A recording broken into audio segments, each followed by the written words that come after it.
So today we're going to be talking about Book 6 of the Odyssey, in which Odysseus washes ashore, almost dead, and wakes up to find himself in the company of beautiful young women who are in various stages of undress, I might add.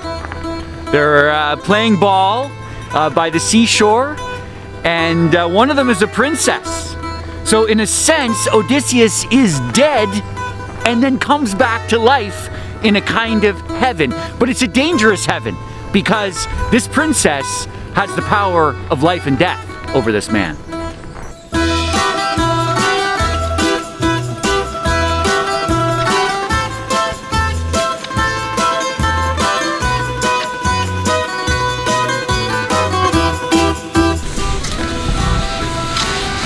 Hey, I'm Gray Miles and I'll be your instructor for this class. This is the Odyssey, so come join me on the journey. So Odysseus finds himself in an island kingdom, and this island kingdom is a fantasia of wealth. But it's important to pay attention. What are the elements of this fantasy, okay? The key social dynamic here is of powerful women, right? So Odysseus finds himself, he has to supplicate himself before the princess Nausicaa. And then, when he enters into the palace, he has to be taken before the queen, right? Before Alcinous, the king, meets him, it's the queen upon whose favor he depends. The queen's favor is life and death to Odysseus, right? So it's a land of powerful women, even the slave girls, right? Who get short shrift in other parts of the Odyssey are described as having fine minds and skill, right? It's a place of luxury, of beauty, filled with art and pleasure, right? The people who live there lack for nothing. It's a kind of superabundance flowing forth from the fruits and the fresh water of the fountain inside the palace, right? And this is meant, the author is meant to give us a powerful contrast to the suffering that Odysseus has gone through, where he's been days shipwrecked, right? Floating in this tempest-tossed sea, where Poseidon is trying to kill him by smashing him to pieces with his waves, right? And Odysseus is a trembling wreck, a hulk of a man, right? He's fragmented, his psyche is broken, and he has to emerge into this palace of abundance and find his way there. So here we encounter, after Odysseus has to earn the favor of the queen, right? Then he is presented to the king, to Alcinous. And here the king is right away, again, captivated by this character, by Odysseus. Like so many others in this story before, something about this guy, his charisma, he's just oozing this charisma, and other people react to it powerfully. The king says, marry my daughter, become my son. But Odysseus is moderate, right? He says, I must go home and I will tell of your generosity. Once again, right, he is using the kind of power of recognition of the other in order to smooth his way through the world, right? We can think of his recognition of others as a kind of wind that allows his ship to sail across the water of life smoothly, to guide between Scylla and Charybdis, right? The twin monsters on either side of the straits. So in this chapter, we see once again the importance of vulnerability, and particularly male vulnerability.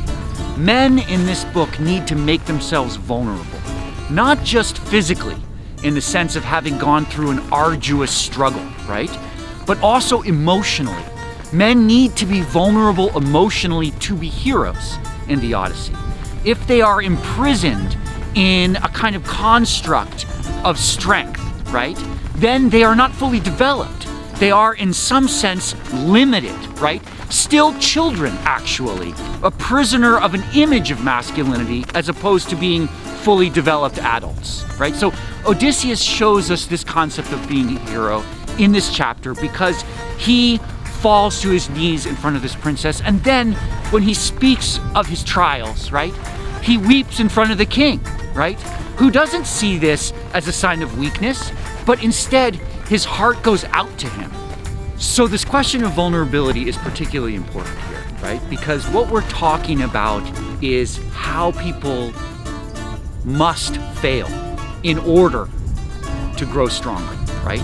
Failure is actually crucial to development and strength. Without failure, we don't become anything, right? We are, in some sense, stunted as human beings, right? So he is channeling his vulnerability here towards a strength, right? And in turn, this kingdom of the Phoenicians, right?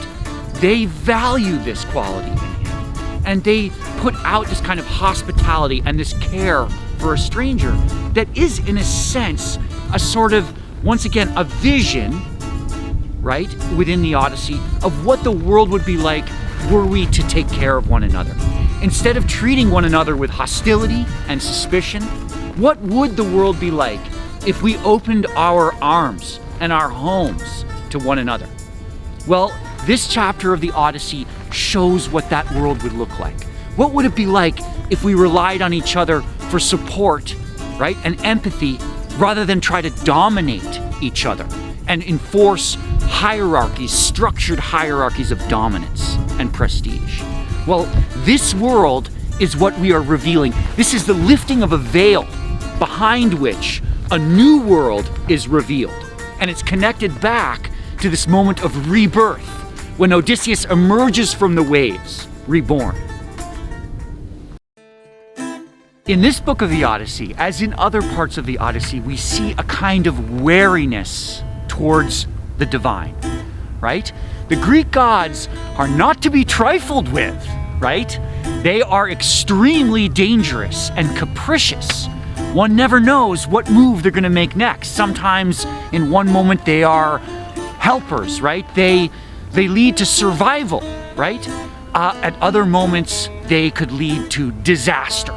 So here in book 6 we see all of the characters aware of the fact that the divine beings, these Greek gods, right, that loom overhead, could be pulling the strings of each of the characters like a puppeteer, right, in some sense. So King Alcinous is wary of Odysseus. He wonders, is he a god in disguise? Odysseus too himself wonders, is there some way in which this kingdom that is so beautiful is in some sense a trick, right? And this is a way in which the author has of saying, are your own perceptions deceiving you? Can you trust your own senses? What do you see out of your eyes? What do you taste with your tongue? Is it real? Can you really know, right, beyond a shadow of a doubt, that you yourself aren't creating a fantasy that is becoming reality, right? And Odysseus talks about how his appetite rules him, right? His belly is a whining dog, right? He's aware, his consciousness is separate from his body, and he's aware of how he is being kind of manipulated by these appetites and desires. Now we find Odysseus alone with the royal family. And here we come to an absolutely crucial turning point in this book. Because now we see Odysseus as a teller of his own story. Think about what that means for a moment, right? All of us, in order to feel fulfilled and actualized and empowered in the world, we need to be the authors of our own story, right? And this is what the book is telling us. Odysseus tells his story. He crafts the narrative of his own life. And it is an emotional narrative, it is a narrative of failure, and it is also a narrative of perseverance and survival, right?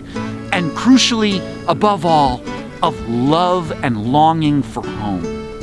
There is, despite his craftiness, right, his opportunism, some core in Odysseus is still a good man, right? And he reveals this to his hosts, and they respond to it, right? So they respond both to his flaws and his vulnerability, and also to this core of goodness that he reveals to them very carefully, very tenderly, right? As if uncovering a small and tiny coal still glowing in the ashes of what was once a great fire.